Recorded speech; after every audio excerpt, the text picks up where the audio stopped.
algorithm. Here, as you can see, our criteria is arrival time and mode is non-preemptive. Always remember this criteria and mode. So as you can see here clearly, this arrival time and mode, that is criteria is arrival time, mode is non-preemptive. So these are our processes, and these are our arrival time 0, 1, 2, 3, 4, and these are our burst time.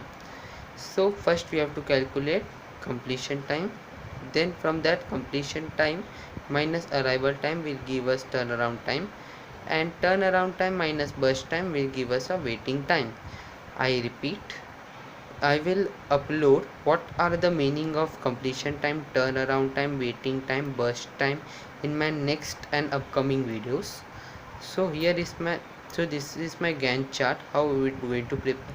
First of all, I would see that which process is my coming at arrival time 0. At arrival time 0, process P1 is coming, so I would consider process P1.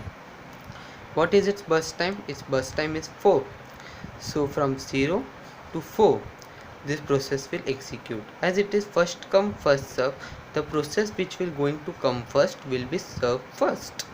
So similarly, process P2 arrives, that is 4 to 7, and then process P3 arrives, that is with burst time 2, so it will execute from 7 to 9, process P3.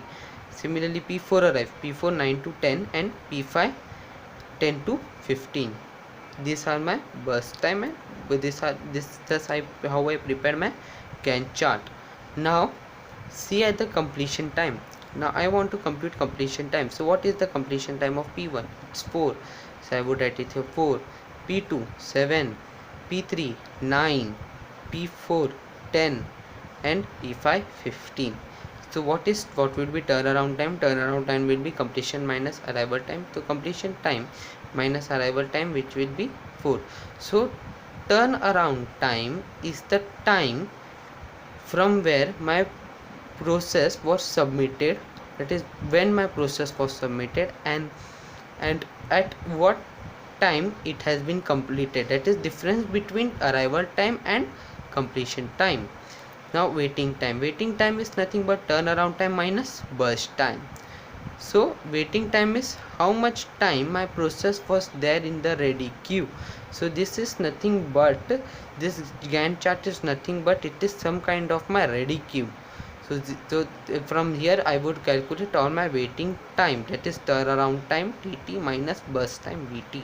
I repeat, so this is how you will going to get the waiting time.